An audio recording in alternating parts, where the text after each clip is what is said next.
Well, welcome to another edition of the Digicel Sports Show right here on Islandstats.com. I'm your host, Earl Baston, and joining me yet again is juggling Breezy Stadium J.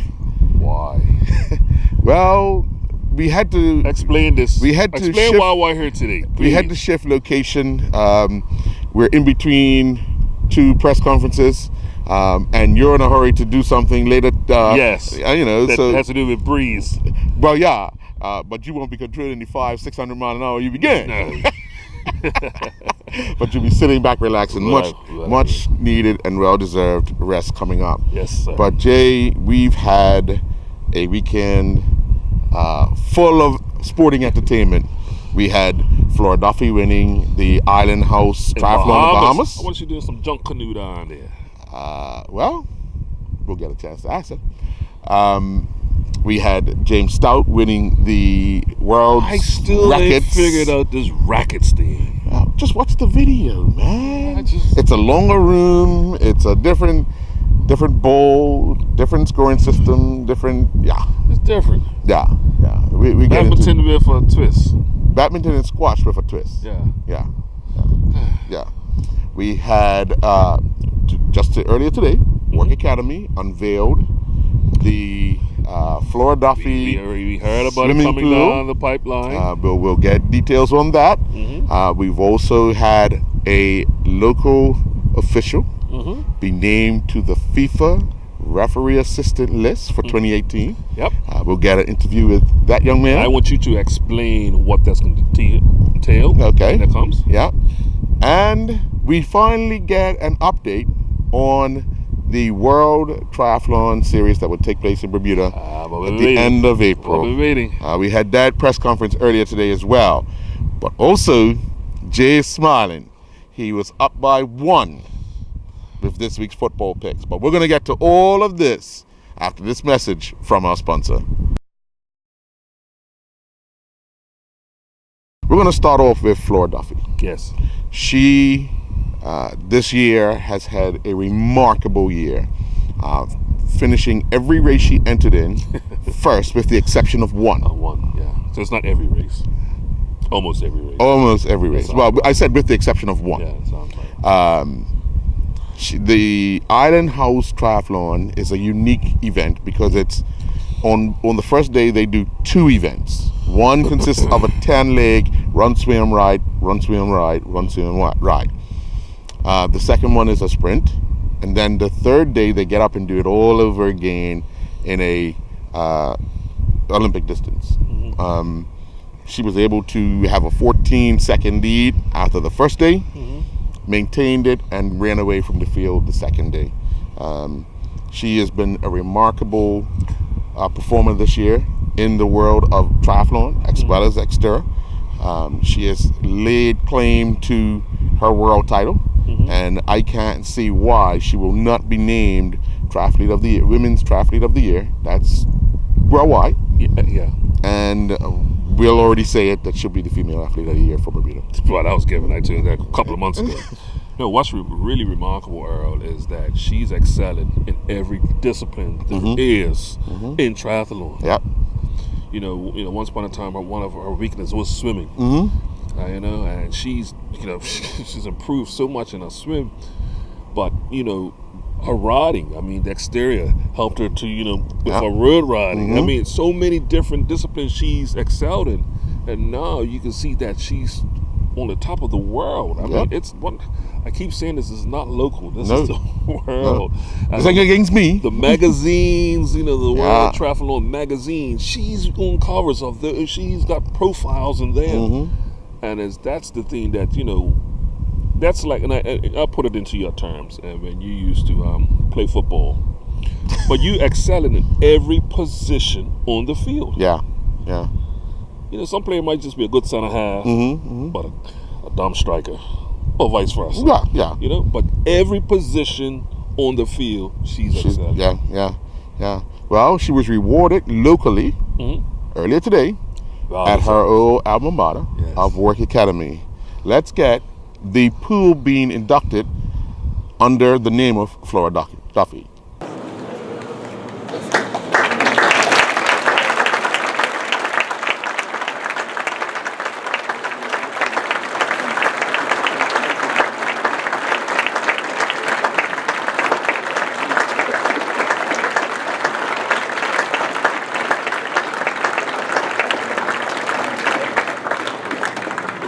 Good morning and welcome. It's an honor and a privilege to have you all here this morning, to the Flora Duffy's family and Flora herself. On behalf of the Board of Governors, I also wish to acknowledge a few of our distinguished guests, the Honourable Zane De Silva, our Government Minister for Social Development and Sport, Opposition and OBA Leader, Jean Atherton, Shadow Minister of Education, Mr. Cole Simons, Shadow Minister for Social Development and Sport, Ben Smith, APMP. I have just a few opening comments before proceeding with the dedication ceremony today. Those of you familiar with our campus are aware that buildings and landmarks are often named after benefactors or individuals who have given generously to our school so that we may provide the best facilities to our students.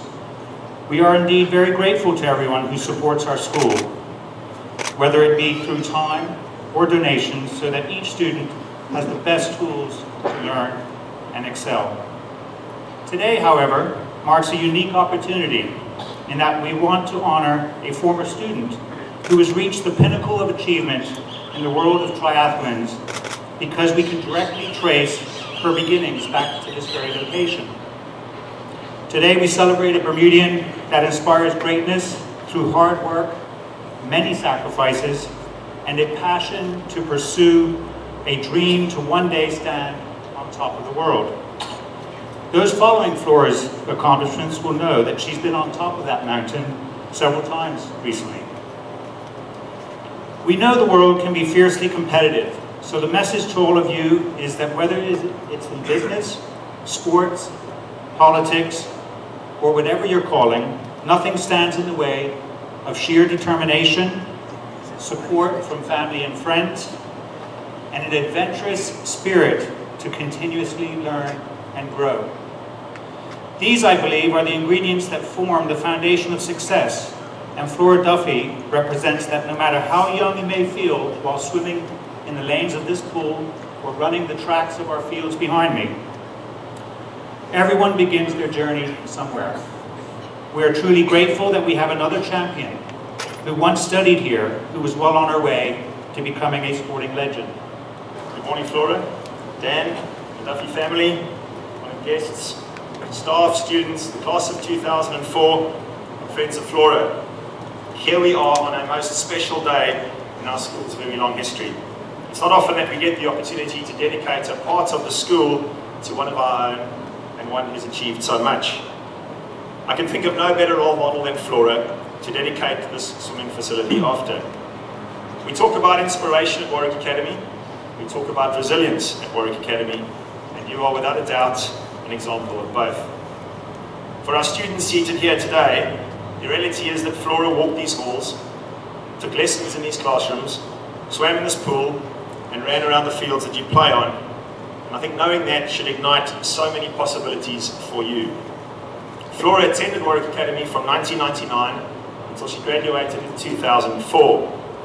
Surprise, she was always very involved in school sports and listed badminton, volleyball, football, cross country, swimming, track and field, running and cycling as her extracurriculars. I managed to dig out from our archives Flora's Denton Hurdle nomination written by Mr. Mark Thorne, who is still teaching here today. Parts of the nomination read as follows, with most powerful at the start. It is with great pleasure that we nominate Flora Duffy for this special award. She is simply an outstanding individual. Flora has represented Bermuda in cycling, triathlons, running, swimming, competing in the May 24th cycle race. Flora won women's categories in both 2002 and 2003. In 2003, she was named Junior Triathlete of the Year. Flora won the Front Street Mile in virtually every year she ran it. In track and field, she was under 15 girls champion in 2002 and 2003, and followed that being champion in the under 16 division. As far as representing our school, badminton, volleyball and softball can be added to that list. In volleyball, Flora captained both the school and the all-star team. The nomination letter Mr. Thorne wrote continues. Flora had many other responsibilities. She plays the violin. She's been a member of the school's string and full orchestra. Dan, I presume you know this. She passed her music theory grade 4. She also participates in the Duke of Edinburgh program and recently received her Silver Award. Flora is a good student and regularly obtains second honours. She has secured an IGCSE pass a year early in mathematics and is expected to receive top marks in her exams. I was fortunate to actually find those GCSE certificates, and I can tell you she did get an A in PE GCSE, surprise, surprise. Miss Adela Rubery wrote Flora's leaving reference. It includes much of what Mr. Thorne wrote, but adds, Flora is a good-humoured, focused, sensible student who is very modest about her success, well liked by her peers and teachers. In the relatively short time I've got to know Flora, and the comments I've heard from others, she is indeed modest and indeed well liked. Her brother Joel had an early memory. When Flora started at Warwick Academy for high school, I was in the sixth form, and I didn't really see her much around school. However, in primary school at Port Royal, I have a vivid memory of her at sports day when she was in primary 1. Note the long distance event was a running race for her class that was a lap around the field. It included a steep bank at the far end just before the finish line. The course was probably about 300 metres. She led the race from the start, and I remember cheering her on from the middle of the field. She was panting for breath as she whirled her tiny 5-year-old body up the embankment to the finish line. He says, it was glorious. It was the first race I saw her win, the first time I was proud of her, the first of many such occasions. Mr. Troika Studio, or affectionately known Mr. C, who coached Flora at Port Royal Primary, as well as at Warwick Academy, remembers Flora's mom, Maria, asking him if she could join his triathlon club he started at the school. She was only in P3 then, and Troy says he can still see her muscling her way to the top of the group. He narrates the first time she got on a bike, she was so tiny, she couldn't reach the pedals if she sat on the seat. So guess what? She didn't sit on the seat and continued to power on. He says she was a real fighter from early on, and we can see that that has not changed. This summer, Flora was announced as the Bermuda Tourism Authority ambassador in this partnership. The agreement positions Flora to showcase her home country as it hosts the International Triathlon Union's World Series events in 2018, 19 and 20. It builds upon Bermuda's reputation as a world-class training and events destination. The first of 3 ITU events will take place in Bermuda on the April 28th, 2018. How special will that be? To change direction slightly, and for the record today, here is Flora's considerable roll of honour, and I'm just going to focus on the last 2 years. From March to November 2016, Flora competed in the International Triathlon Union's World Series events. In Abu Dhabi, she finished 4th. The Gold Coast, 4th. In Cape Town, 3rd. Leeds, 2nd. Stockholm, 1st. Montreal, 1st. And Cozumel, for the grand final, she finished 1st, where she was crowned world champion for the first time. She was also crowned the ITU Cross Triathlon World Champion with a first in the Snowy Mountains. In the Rio Olympic Games, she finished 8th and ended 2016 as the Xterra World Champion again. From May to November 2017, in the International Triathlon Union's World Series events, she finished 1st in Yokohama, 1st in Leeds, 1st in Hamburg, 1st in Edmonton. At the Montreal World Cup, she was 2nd. In Stockholm, 1st. In Rotterdam, again, the grand final, she finished 1st, where again she was crowned world champion. Again, she ended the year at the Xterra as the Xterra World Champion. And finally, just 3 days ago, she came in 1st at in the Island House Triathlon in the Bahamas. As said by Mr. Colin Smith, our board chair, after the meeting when Flora Skyped in and accepted the dedication, Flora demonstrates the epitome of hard work, dedication, and determination. She also has sheer guts. It's indeed an honour to recognise this unique and extraordinary person so that everyone who visits our school and competes in our pool can see that great sports people start somewhere, even in a small place such as Bermuda. Flora, I can think of no better role model for our students and Bermuda as a whole. Like with anything in life, there are ups and downs, and I know you've been through those. When you look back, I'm sure you reflect on them all being worthwhile, and that they're only stations along the way in your journey to where you are today. I think the powerful message for all of us is to set your mind on something, Be prepared to put in the hard yards, the thousands of hours of hard work. When things go wrong, pick yourself up. Keep the prize as the goal, and don't be distracted by all those things in life that may derail you. You're a true champion. Before I hand over to you to say a few words, I wanted to finish off with two things. Firstly, all the very best to you and Dan on your wedding in 3 weeks' time in Cape Town, South Africa. Let's give them a round of applause.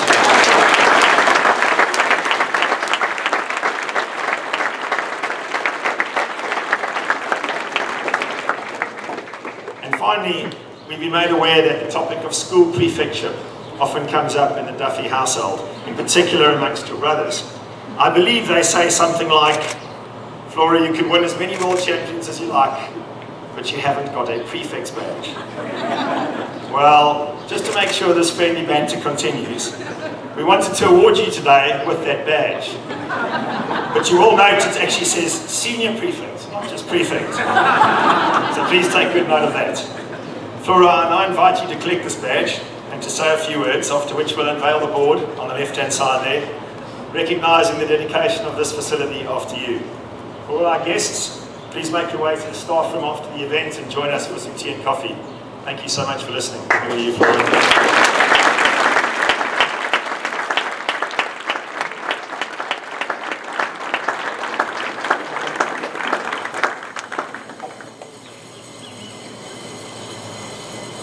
Hi, good morning, everybody. This prefect badge is actually going to go a long way. You have no idea how much it means to me, so sorry, Joel and Campbell. Finally, we can put an end to that.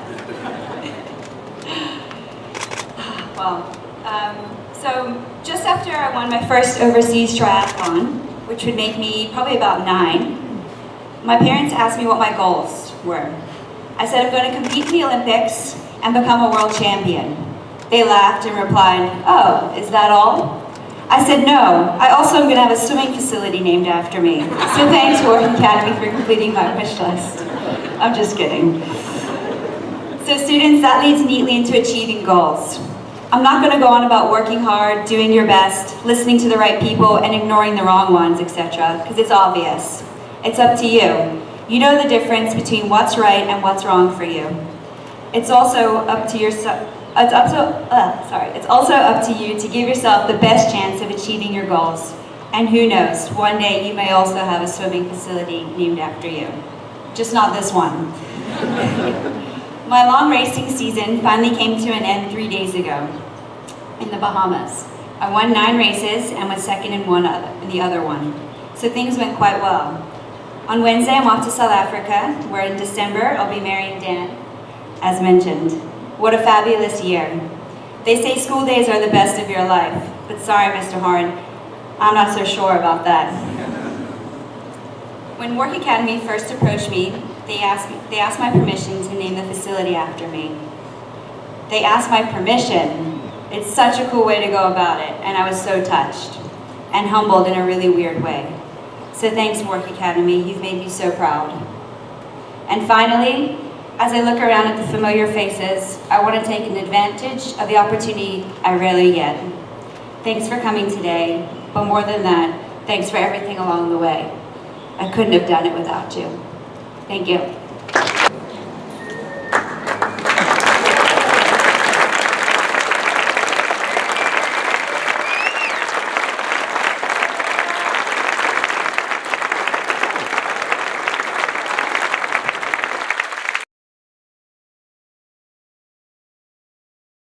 Well, James Stout, the defending world champion in rackets. Last week we talked about him winning 4-0 or taking a lead 4-0 in New York. He had to fly to London. Mm-hmm. Him and his opponent had to fly to London for the second leg. Now it's the first one to 5. So you're leaving New York up 4-0. As a competitor, you want to end it as quickly as possible. Yeah. You don't want to give your opponent any hope. Yeah, and he's at home, so you want to eliminate that right away. And James Stout did that. One match, over and done, world champion, yet again. Yeah, it's amazing how these tournaments are. Mm-hmm. Yeah. Everybody's coming with this different, format. Mm-hmm. But once again, if you work hard, you learn the format, and you take the crowd out of it. Obviously, you're ahead of everything, and that's probably one of the biggest things I'm probably going over for the second leg, to make sure you don't because obviously the crowd would have been obviously for the home player. Yeah. Good thing is that took it out as soon as possible. As quickly as possible. Before you break a sweat, it's over. Before the cup of tea came, it's over. As we know in London, there's a cup of tea. It's a cup of tea. Sure. Or a libation with no ice. A stout. Well, Jay, let's turn our attention to football. Yes. This weekend we saw one game have 8 girls in the Premier Division. 2 games have 7 girls in the Premier Division. Another game had 4 girls. The last game, what was the last game? Oh, that had 5 girls. Yeah. So a lot of girls scored in the Premier Division this weekend. We saw the 4-4 tie. Yep. We saw the 7-0, which no one saw that coming. We saw the 5-2. No one saw that coming. We saw the 3-2. No one saw that coming. No. But the 3-1, we could predict that one. Well, the victory, I don't know if we would have said 3-1, but that's the Denny Town Social Club. But let's get to the top of the table, or the teams that would have been looking to push the league leaders, and that was the Saturday night match between North Village and Robin Hood. Got an update at halftime. Robin Hood were leading 2-1. I said, oh, just another normal game. Yeah, okay. Final score, 5-2. I said, it's got to be... you hit the wrong button. Yeah. I mean, the 1 is so far away from 5. How in the world? Oh, no. 5-2. So they shut out Robin Hood in the second half, and the North Village Rams found their scoring boots in the second half to score 4 times. Yeah, it's well, firstly, just on the scoring thing, it seems like to be in a lot of sports, just especially in the U.S. and in England and in Bermuda, a lot of high scores in many different sports. Just offenses being the thing of the day. Right. Looking at that particular game, and we've said this even with PAC, you got to play the 90. Yeah. You got to play the 90. They Robin Hood, I'm not saying that they did, but they would have been looking at the fact that North Village haven't had a good run of late. They come in, the morale's low. They're going into halftime, they're down 2-1. So you could only imagine what the talk is walking off the field. Yeah. And some of the Robin Hood players would have been thinking, oh, this is done and dusted. Gotta play the 90. Let's just go through the motions. Gotta play the 90. Yeah, well, within 5 minutes, they're down 2-0. 3-2. What happens, it could be just a slight mistake that now snowballs. Yeah, and it did. Because it did. Village got their tails up in the air and they're flying around. And they believe they could win it. Also, I've stated, I don't know where Village would be without the services of Taj Bell. Yeah, Taj Bell. Because even though he's in goal, he's a game changer. Yeah. He can make a save or start a play. He keeps them in the match. Also assisting on goals. Yeah. But he keeps them in the match where the game could have been put away. And only restricted Robin Hood to 2 goals. Right. Because he made a bunch of fine saves on Saturday night. So that's always a plus in Village's corner. Right. It's amazing. I want to see how well Robin Hood bounced back. We always talk about the team that wins, but it's also the team that took the defeat. Now you go into the match looking to go to the top of the table because you're 2 points behind the league leaders currently. You're up 2-1. You say, okay, cool. Tomorrow morning we'll be top of the table. Well, it didn't work out that way.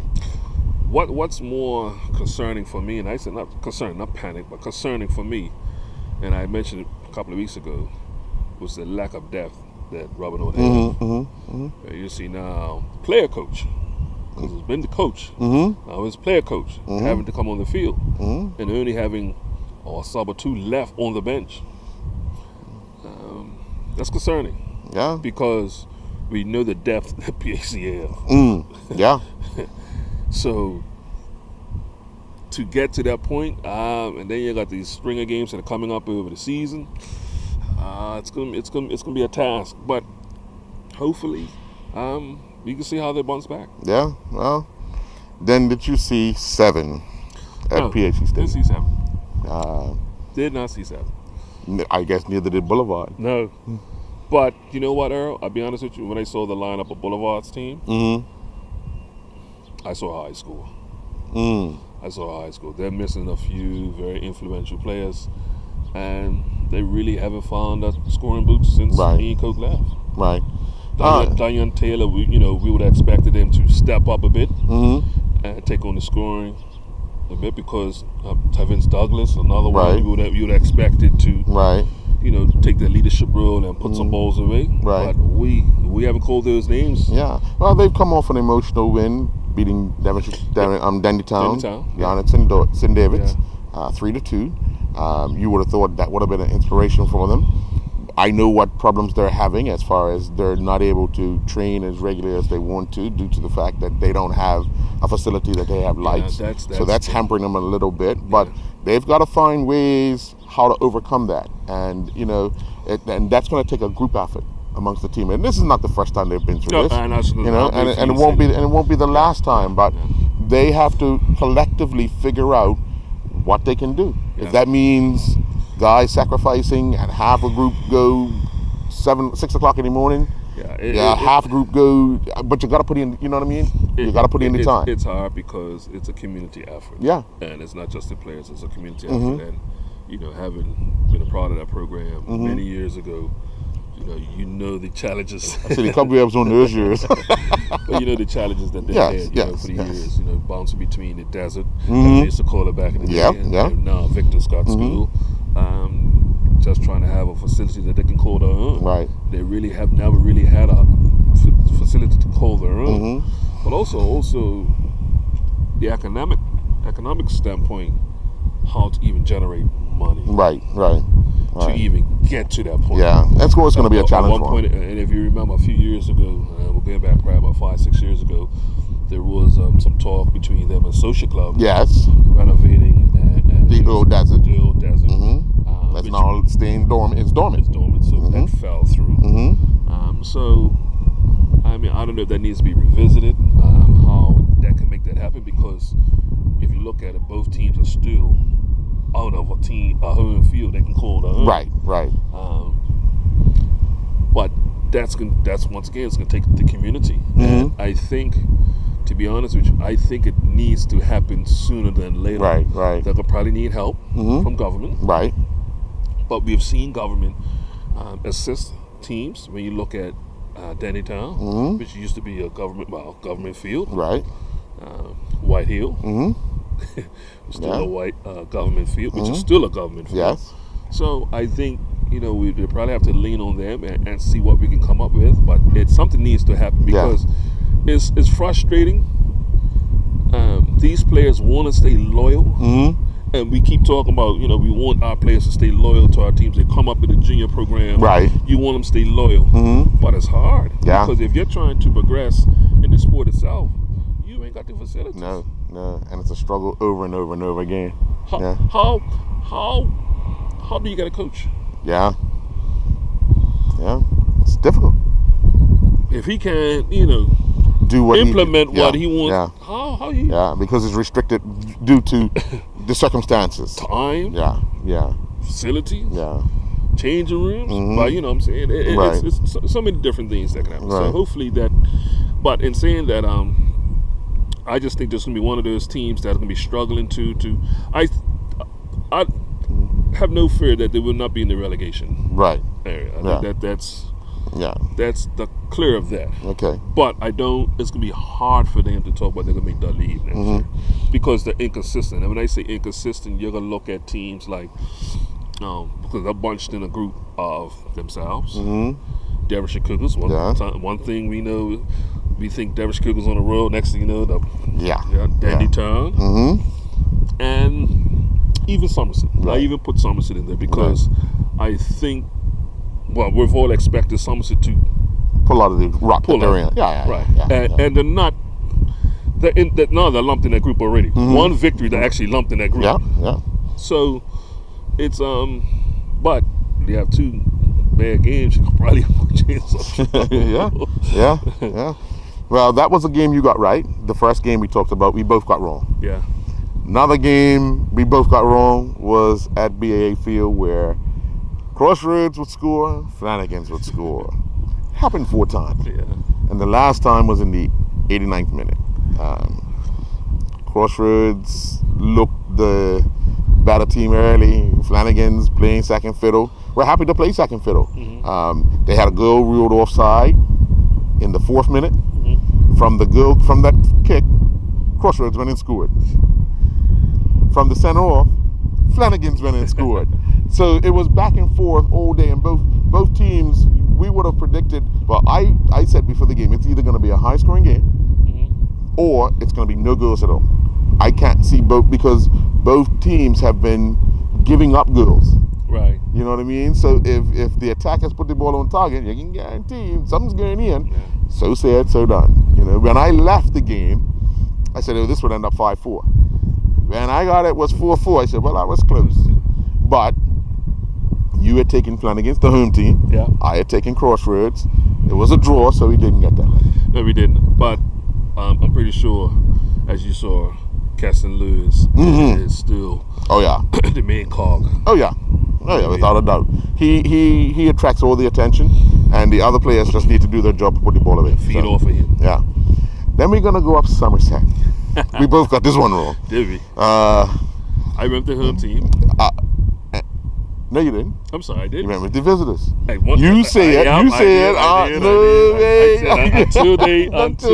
Yes. Oh well, now your next decision is gonna be a hard one, Kia, because how they pulled that one out. Yeah. Well, the last time they played at home, no, prior. 2 games before this one that they played at home, they scored 3 goals because it was against Flanagan's. Yes. But they allowed 3 goals. Yeah. This time they only allowed 2. I felt that, and I said this in the last show leading up to the games, that I felt Devonshire Cougars would be a better team, wanting to erase everything they'd done on the Monday before. Yeah, playing against PHC. Playing against PHC, yeah. right. Which was they wasn't there. Yeah. Didn't get much other than a side of what Devonshire Cougars looked like. And of course, because they lost, the person was always talking about the officiating, not about the players themselves, not about the performance. So I take that with a grain of salt. But overall, if you look at it, the score was Somerset 3, Devonshire Cougars 2. No matter which way you look at it, Somerset done enough to take their first 3 points of the season, to add to the 2 they had. Now they got 5. So like you said earlier, they're in a mix already. Yeah. You know, that puts us right up there, right behind the Crossroads, the Flanagan's. You know, trying to move away from that's ahead of them. Yeah, but too far back. Too far. Robin Hood. Yeah. But they're going to be looking to save the season and try and get into one of those Dud leave spots. Yeah.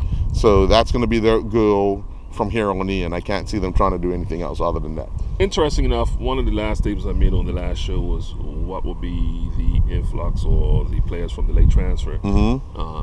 Only seeing a Runday Bascom coming on in the last 15 minutes, playing for Devonshire Cougars, but no sign of Alan Douglas Jr. So it'll be interesting to see when he puts on his boots for the Cougars and see how that can help the Cougars go forward. But now that's 2 games in a row that Cougars are going Somerset at a loss. So I'm pretty sure they're happy not to play up in Somerset any more this season. No the BFA put a semi-final up there and Cougars involved. We need a change, please. The other match was at St. John's Field, where Dandytown played Young Men's Social Club. We both got this one right. Yeah. We felt Dandytown was just a little too strong for Social Club, and that proved to be the case. 3-1 winners. Angelo Simmons scoring twice, Damon Ming scoring the other. Of course, Clay Darrell scoring goals for Young Man Social Club. So, as predicted. Yeah. And I'm going to look at the Social Club side of it. Right? If you look at it, they've really been in those. They've been in those every game, you know. They haven't been blown out yet. Nobody's been really blowing them out. And mind, they haven't won a game. Yeah. But nobody's blowing them out, and all they need is probably 2 victories on the trot, which I don't know where they can get them from. Oh, if they mix up the score, play each other. Yeah, wow. That still might be a draw. But interesting enough, and just talking, and we'll go into the first division in a second. But looking at, let's go to the top of the tables, and we're talking about stats a lot of times, especially Islandstats. We are on Islandstats. with that 7-0 victory, it gives PAC a plus 27 goal difference, which is plus 20 and a 5-point lead. plus 21 over Robin, who is Yeah. in second place, plus 5 points. Yeah. Interesting enough, the leader of the first division is BA. BA. They have a plus, I believe, a plus 25 or plus 26. With very, very identical goals for and goals against. Yeah. The only difference is PAC has drawn a game. And BA has lost a game. Yep. Yeah. So they're 1 point shy. Of where PAC is in the Premier Division. And a couple of goals here and there. Yep. Difference in for and against. They'll make those up. Still got other teams to play. Oh, yeah. Oh, yeah. But talking about the first division, I tell you, I think this is going to probably be the battle. And it looks like for both leagues, the battle for second. Yeah. Yeah. I don't see. We saw this with Danny Town a couple of years ago. But could the Premier and First Division be over by Valentine's? Pretty much. If both teams stay on track. Yeah. Yeah. With probably 4 games to go. Yeah, both leagues could be wrapped up. I will say this. I did see a team many years ago was leading the league at Christmas. And got relegated. Yeah. Dennis, he didn't like you, Dennis. He didn't like you, Dennis. Yeah. That team actually has never really recovered from that. Oh, and they were the pack. That was a pack too. A pack of nonsense. They did a pack of eagles there. Oh, they won a trophy. Yeah, and took the trophy down. Yeah. So, which PAC been another team who's took a trophy down. Yeah. But they have since bounced back. They bounced back, but due to a program. Yeah, but saying that, and that's so. It's not to say that it's all dusted and doomed for everybody else. But if these two teams, BA and PAC respectively, in their divisions, continue the way, it could be over by the next 4 weeks. Yeah. Well, at least the next 5 rounds of football. 5 rounds. That's next 5 rounds of league football. It could be over. Mathematically, it could be over. Now you're talking about BAA. They played second place St. David's. We both figured a close game, but we both took BAA. You know what? St. David's took probably the biggest drop this week because there was a second drop. I think all the way down to 5th. Yeah. But in saying that they're still lumped in with all the teams. Oh yeah. Eagles and who else is in there? Well, there was Paget. Paget, I think, was one who benefited from everybody. Rangers. Well, Paget pulled off a big win. They played at home. They beat Devonshire Colts 4-0. For 2 reasons, it's big for Paget. Confidence booster, and the fact that they can score goals when they want to score goals. Yeah. So for them, they're now in a position where, okay, if we catch BAA, we'll be all right. Yeah. But let's just stay ahead of everybody else. So let's just keep winning. When we play BAA, let's see if we can beat them again, because they are the only teams that have beaten BAA, and they beat BAA at BAA. So they have the belief. They just have to stick together as a team, as a unit. I tell you what's gonna be interesting. I mean, just mark it on our calendars now. The next round, the second half, when they play Eagles and when they play Rangers. Yep. Because of the rivalry. Yes.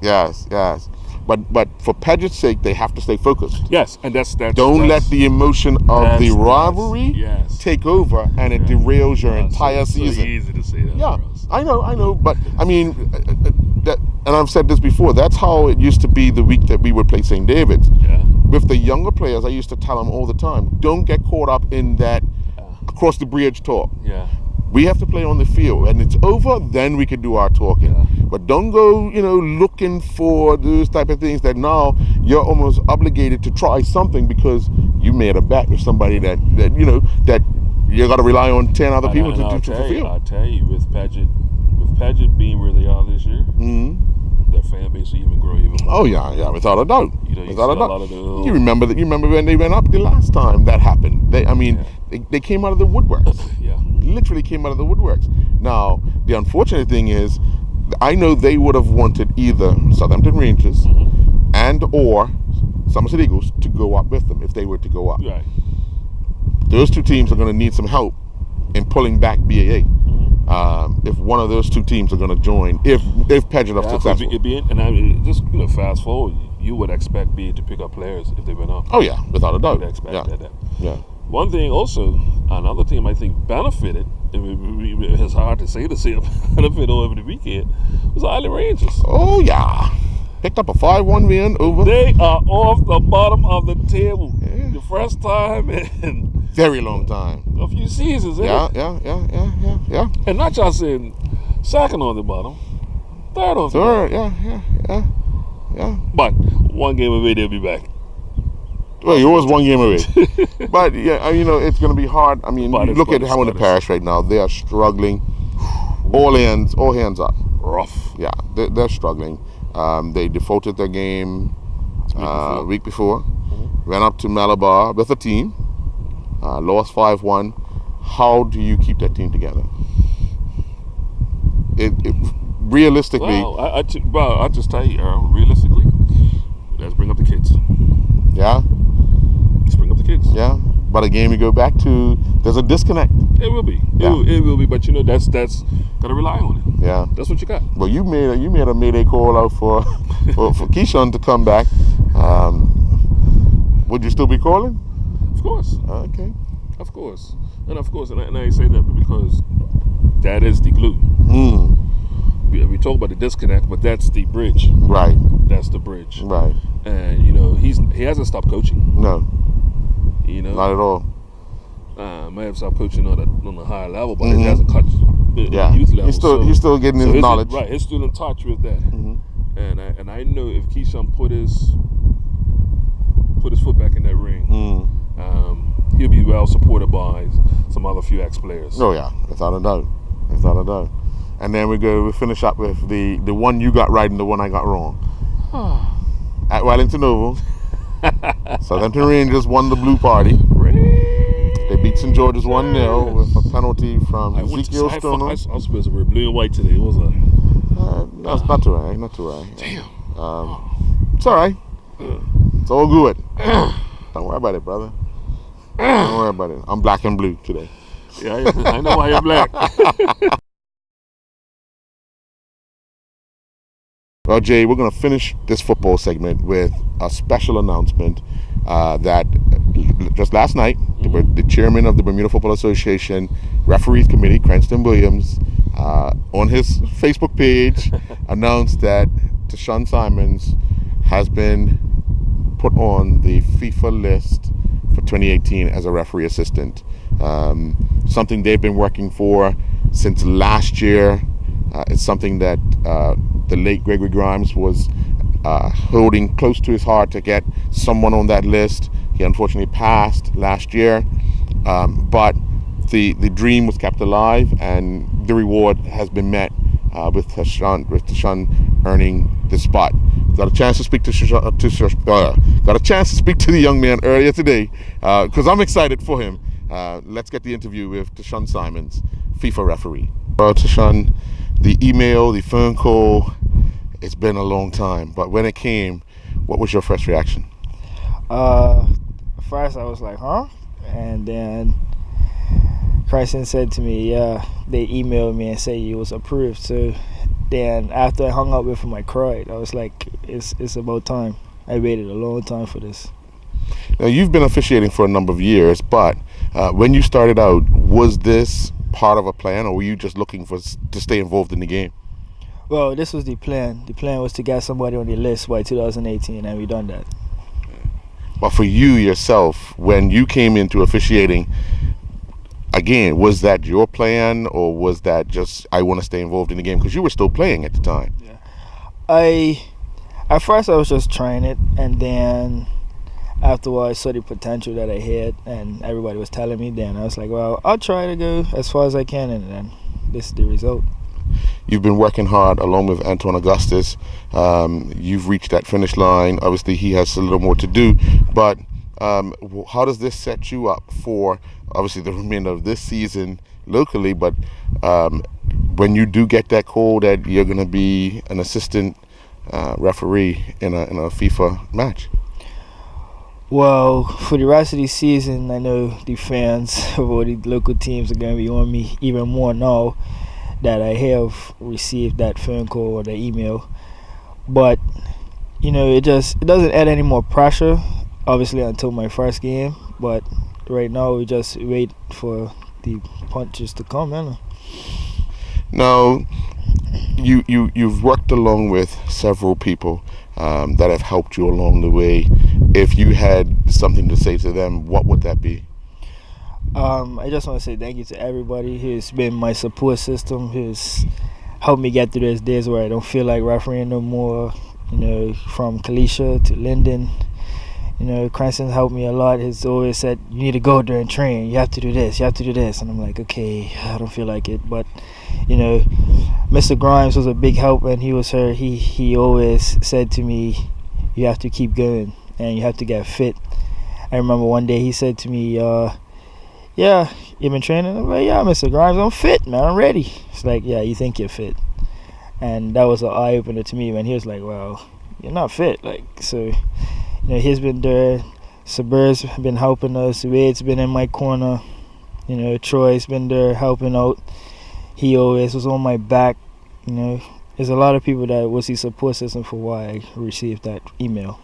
Now, there are a lot of youngsters getting involved in officiating nowadays, and now you'll be the one that they'll look up to. But what's your message to the young ones? Keep going. It's a very rewarding path. I mean, I'm just really starting, but it's a very rewarding path. You could go to the CONCACAF Championships in Florida where they normally have it, and that would be your first step. Obviously, you've learned so much about yourself over this journey because of the fitness, the knowledge of the game. But what is one thing that stands out in your mind that you'll never forget along this particular journey to this point? That nothing's impossible. It's a song by Joe Q that I play before every one of my games called Nothing's Impossible, and that's what I lived by. Every time I failed a fitness test, I kept playing that song, Nothing is Impossible, and I made it. Well, Jay, earlier today, the moment I've been waiting for, you've been waiting for, and Summer Bermuda's been waiting for, finally we get an update on the World Triathlon Series event that's due to be held in Bermuda in April of 2018. World champion, as we saw earlier, Flora Duffy, is on the island. She was at the press conference. We got the chances to ask the officials for an update on the progress being made and what can the general public expect during the time that the event will be held in Bermuda. So let's get that interview from the BTA, the press conference. Good afternoon, and a warm and special welcome to reigning ITU World Champion, Bermuda's own Flora Duffy. It's a pleasure to welcome you, and my personal congratulations to you for your recent record-smashing successes in your sport. Welcome home. Today, the local organizing committee of ITU World Triathlon Bermuda will announce the race courses that will showcase Bermuda to an international audience. This is a win for Bermuda and its tourism product, and we hope a win for Flora. I have no doubt that competing on home soil will be Flora's advantage as well. All of Bermuda will cheer her on from the sidelines. Flora, in true island spirit, we will be the extra push behind you to make you and it a most memorable event. The Bermuda government applauds the work of the event organizers and will ensure it is to the benefit of Bermuda economically and socially over the next 3 years.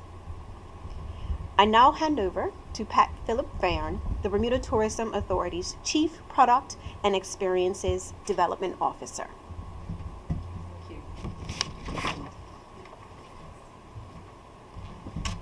Good afternoon, Senator Caesar, colleagues from the WTS Bermuda Organizing Committee, Flora.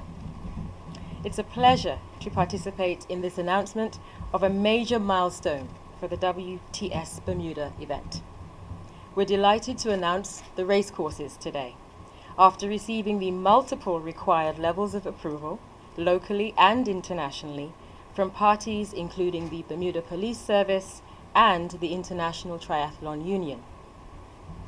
The courses will be focused in and around Hamilton. Highlights include a spectacular swim start in Hamilton Harbour, transitions right on Front Street, and a challenging corkscrew hill climb in the bike race. There will be a free public grandstand and VIP seating on Front Street, and race plans will accommodate all-day access to Hamilton throughout the racing. The races will take place on Saturday, the 28th of April, within a series of festivities that will form the Bermuda Triathlon Festival weekend. Hamilton shops, restaurants, and businesses can be open as usual. Plans are in development for having additional entertainment and unique vending opportunities during the Bermuda Triathlon Festival weekend. Details of those events and fan zone locations will be released in due course. While several road closures and traffic diversions will be in place throughout Hamilton during the weekend, mostly on Saturday, April 28th, the course is designed for maximum viewing potential, safety, and additional economic benefit to city businesses with minimum disruption to residents. WTS Bermuda will invite residents, businesses, and other community groups along the course in coming weeks to see race route details and plans to minimize disruption. Hosting an international event of this magnitude inevitably brings some changes to residents' daily routines, and in advance, organizers are grateful for the public's patience. The courses are a result of close collaboration between the Corporation of Hamilton, the Bermuda Police Service, government departments such as the Department of Public Transportation and Works and Engineering, and the WTS Local Organizing Committee. We truly appreciate this huge cooperative effort. In fact, the entire event has already been a massive team effort between those agencies and others, including the Ministry of Economic Development and Tourism, the Ministry of Social Development and Sports, Bermuda Triathlon Association, Bermuda Chamber of Commerce, the Tourism Authority, and our overseas technical partners and triathlon experts, Absolute Sports. Our sincere thanks and appreciation to everyone who's helped us to reach this point. Now I'll hand over to Philip Smith, the head of the local organizing committee, to go over the course maps. Thank you.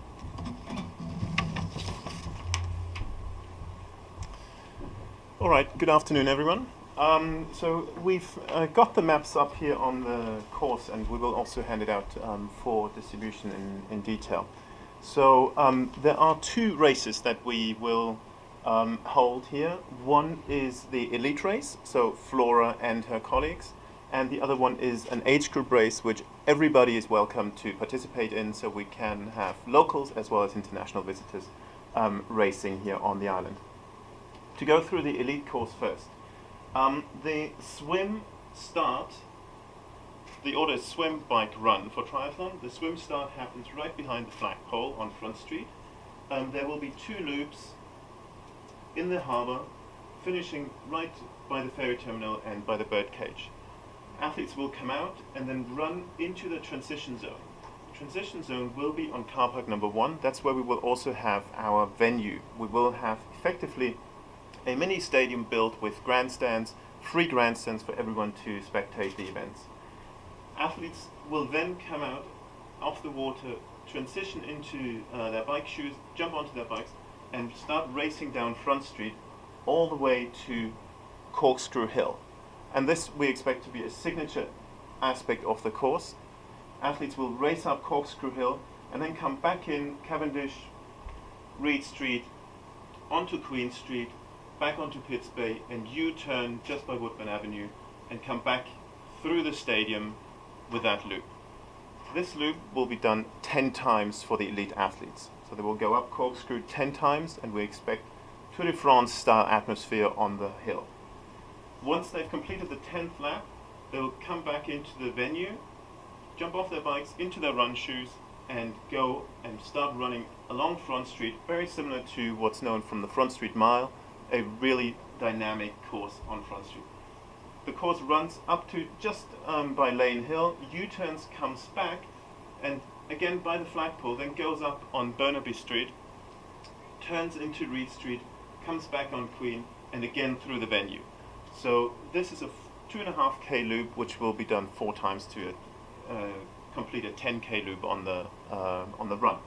So, and then at the end of that, there will be a separate finishing shoot where you'll have the opportunity from the media also to record the events, and the finishing shoot will be where hopefully Flora will celebrate.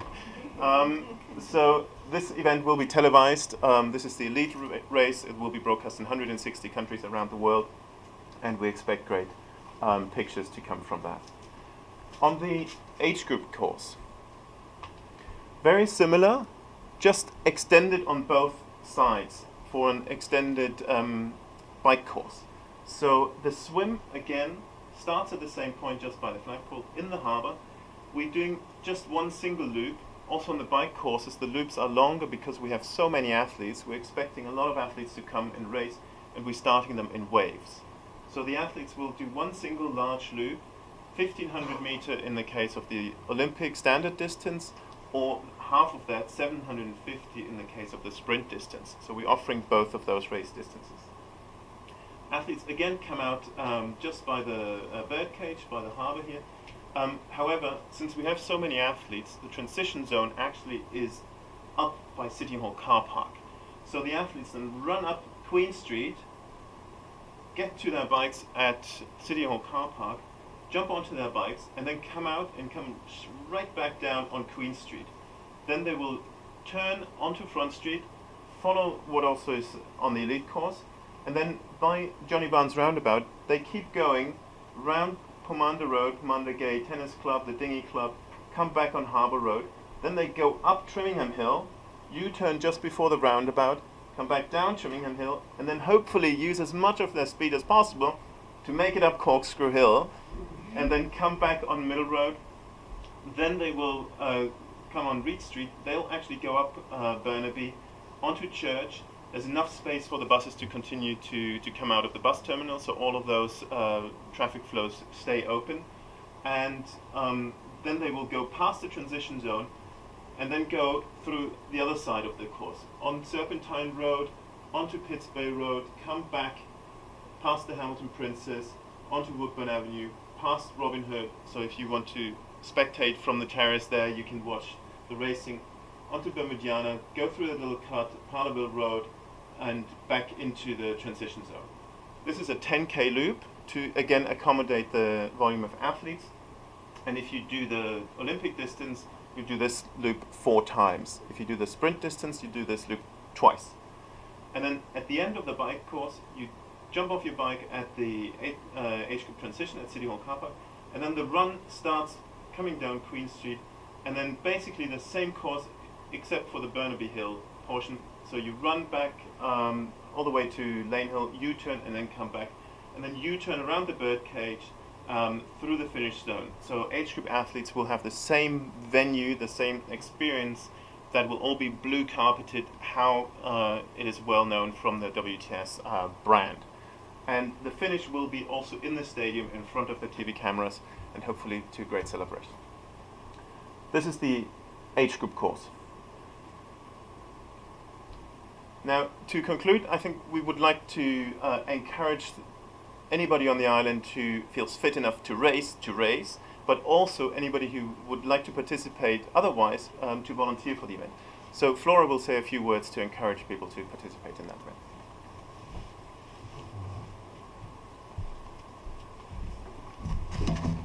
Hi everybody. So as Philip mentioned, volunteering is one of the most important aspects of hosting this race here.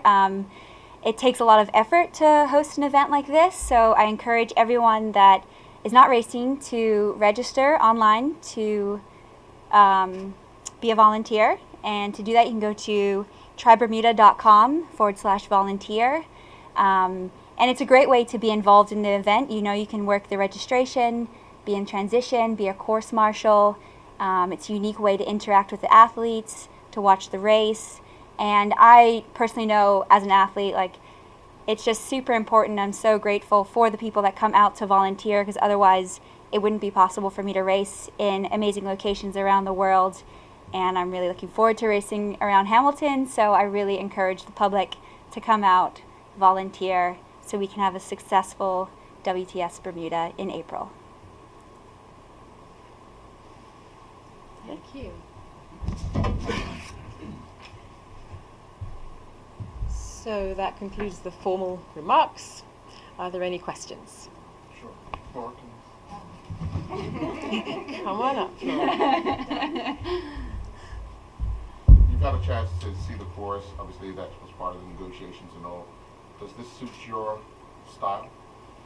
Yeah, I mean, definitely. It's got some great hills in it. You know, Corkscrew Hill and Burnaby on the Run. And it's funny, from the moment the race was announced, a lot of my competitors on the circuit were like, Flora, did you have any input on the course? Is this going to be a Flora course? Like, how hard is it going to be? And yeah, of course, I'm thrilled with the course. I think it's going to be fantastic and very challenging. And I can speak that the other athletes will also really enjoy it, because we don't have a course with such a hill in it on the circuit already. So it's really fantastic. Having a chance to show off Bermuda to your competitors will obviously be a delight for you, but you want to do the business. How focused will you be knowing you're coming off of Commonwealth a few weeks later here in Bermuda? Yeah, of course, April is a really big month for me next year. I've already spoken with my coach about it and with Dan that sort of April is my big focus. It's almost more important than retaining the world title. So yeah, Commonwealth is a big focus, and thankfully this race is 3 weeks later, so it gives me extra motivation to be in tip-top shape for April, because of course I would love to win here in Bermuda.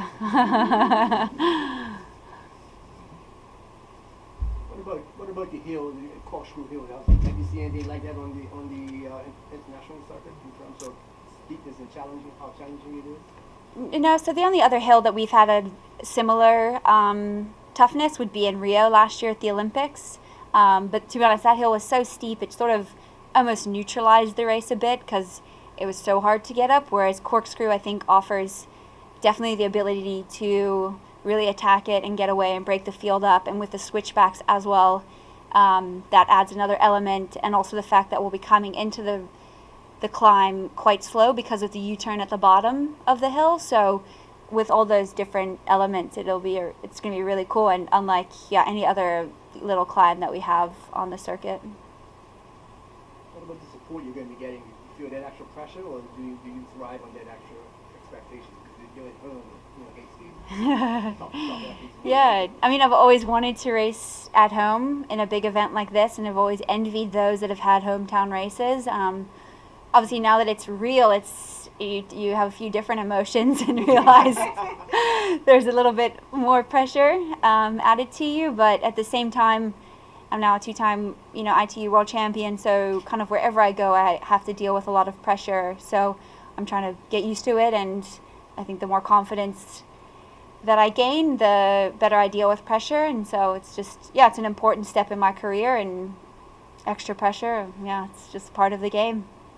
Flora, when you were, I think, 9 years old, the last ITU race was in Bermuda, and you watched that. Did you ever think you would be in this position today?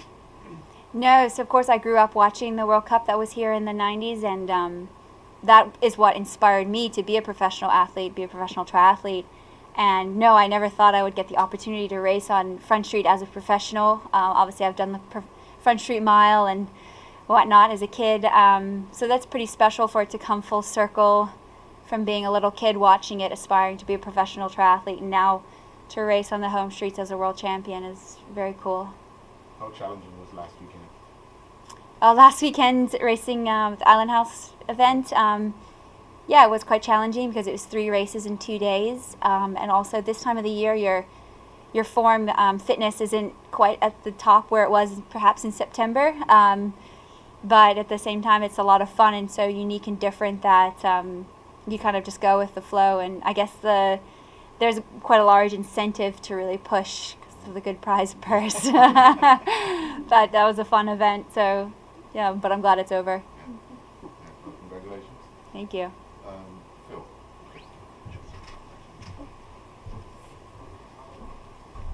Obviously, it's always going to be a challenge to get authorization to close roads. The age group course seems challenging in itself to get so many different agencies. But talk us through how those negotiations came about as far as getting so much of Hamilton and just on the outskirts usable for this event? Yeah, it's really been a very collaborative effort. So as Pat was mentioning earlier, we've had input from like such a broad array of stakeholders, like works in engineering we mentioned earlier, the city, the Corporation of Hamilton. You may have already noticed some road resurfacing happening, for example. So there's very, very strong support from the public entities. Police have been instrumental in us getting to where we are, because they have obviously experience of putting on events on the island and have had a lot of insight into the different options that we've considered. So in the end, we felt that the course that we're proposing offers the greatest sort of overall mix. One of the key aspects obviously is the atmosphere that we want to create. So having it in town offers us the ability to create, you know, almost like a May 24th kind of style atmosphere, you know, a parade with people on the side, you know, and maybe we get a few even putting tapes up to reserve their spots. Going up Corkscrew, I don't know if you had a chance to speak with the Cycling Association, because they used to have an international event years ago that used to go up that hill, and they stopped it only because they were going much earlier than you'll be going, but it was very slippery and became dangerous going up the hill.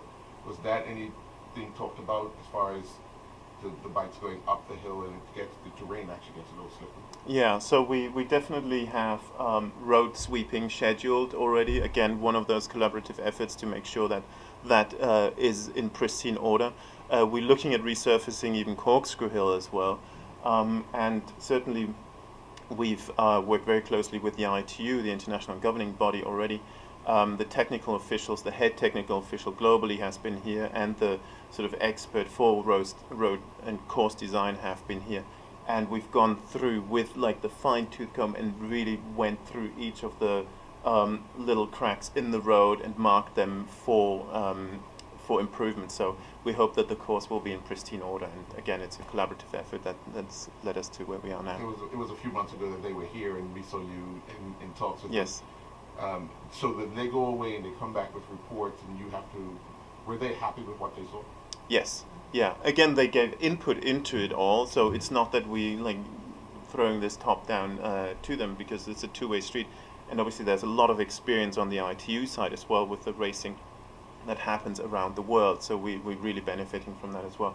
But when we walked up Corkscrew, for example, they were speechless. They were like, "This is cool." They were absolutely amazed. And if you actually walk up Corkscrew, I don't know if you've done this, but it's a fascinating atmosphere. Yeah. So we expect the spectators to be lining the streets there, and just with the trees, the air through the trees, and the walls on either side, it just creates a fascinating atmosphere. And so we're hoping that will be a Tour de France style fantastic atmosphere.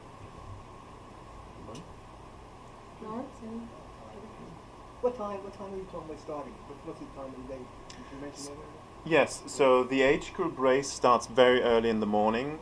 So we're opening actually the registration zone already at 6 a.m. The racing will depend a bit on how many people actually register, but we'll probably start at 7 a.m. with the racing. And then we will switch over to the elite racing, and that will start with the male race at 1 p.m. and the female race with Flora at 4 p.m. So Saturday is holy. That day is Correct. So Saturday, 28th of April, come to town, watch, and also go about your business, because it's going to be open for business as usual. You satisfied? Not quite. Not quite. Well, you have a little more information, which that's all we've been asking for. Well, no, as far as yeah. Yeah. I just, you know, obviously I want April to be here. So, so no, I'm not satisfied. I'll find your April. You mean find your April? April. But May, June, July. But no, that's I just, you know, when we come off of these stories with Flora Duffy, you know, and I want to see Tyler Smith back in action. Yes, yes. You know, where we haven't seen him on home soil. Right, Erica Hawley. You know, that's the juices start flowing, because the anticipation. We see Flora way out here, right? But we see these other ones who's taking that same path. Yeah. But then we see this event that's way over here. Yes, yes. I want that event to come a little closer to Yes, it's coming. It's coming. So It's I coming. guess I got to be patient. Well, folks, That's it from here at the Digicel Sports Show. I'm your host, Earl Baston, and say goodbye for a little while to Jason Juglin J. Ford. Enjoy your trip, brother. I appreciate it, bro. Have a good day. day. Yeah. Audio Jungle.